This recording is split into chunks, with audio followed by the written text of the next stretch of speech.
Okay, welcome back. 5-minute Bible study, Matthew 13, 47 to 52. Once again, let's talk about the kingdom of God again. The kingdom of heaven is like a net that was let down into the lake and caught all kinds of fish. When it was full, the fishermen pulled it up on the shore. Then they sat down and collected the good fish in baskets, but threw the bad away. This is how it will be at the end of the age. The angels will come and separate the wicked from the righteous, and throw them into the fiery furnace, where there will be weeping and gnashing of teeth. Have you understood all these things? Jesus asked. Yes, they replied. He said to them, therefore, every teacher of the law who has been instructed about the kingdom of heaven is like the owner of a house who brings out of his storeroom new treasures as well as old.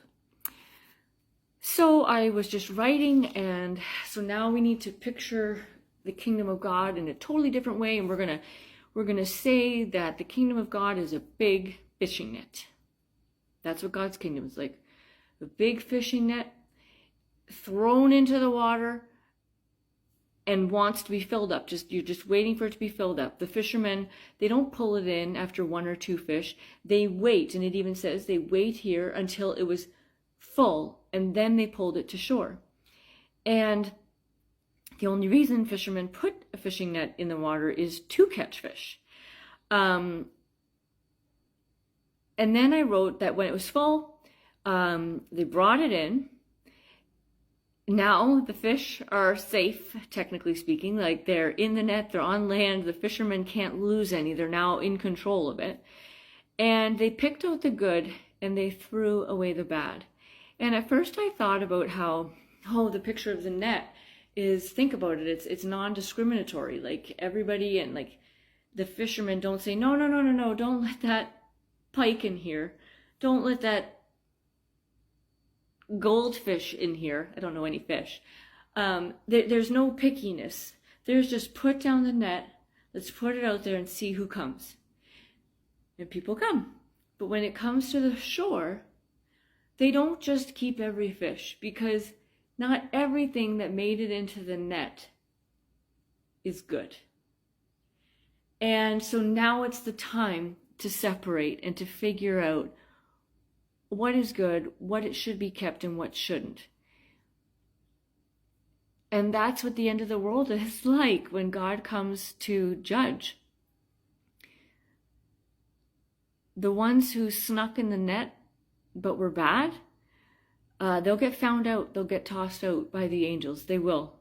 You may feel safe in the net right now, but it will be thoroughly gone through what is in the net. And if you are one who is found to be a bad fish, you have a sad destination. You have a sad destination where there's just tears and pain. And Jesus made sure that it was making sense, which I appreciated that when he said, have you understood all these things? And they said, yes. So yes, they have understood it. They understand all these things that he's been saying about the parable or the kingdom of God. And he says, okay, because you understand it, you are now a teacher of the law, because now you've been instructed about God's kingdom. You've been given the most up-to-date versions on what God's kingdom is like. You're now invested. You are an owner of the house, and this house contains new treasures and precious antiques. Both are valuable. And now you know and own both. You had the antiques. Now I've given you the new modern stuff. You've got it all.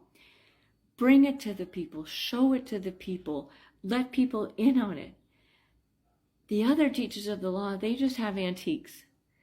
And antiques only appeal to a certain type of people, and they're only useful for a certain type of thing. You need the antiques, and you need the up-to-date version. And now you have both. Don't keep them to yourself. Open the doors and go take it to everybody else. And I think if I were to ask a question, I would ask two. One, do you think you'd be picked out of the net and thrown back? And if so, why? And if you know who you are, you know God would keep you, He wouldn't throw you back. What are you doing to try and help some of the other fish that are swimming around the net? Are you doing anything? And I ask that of myself too.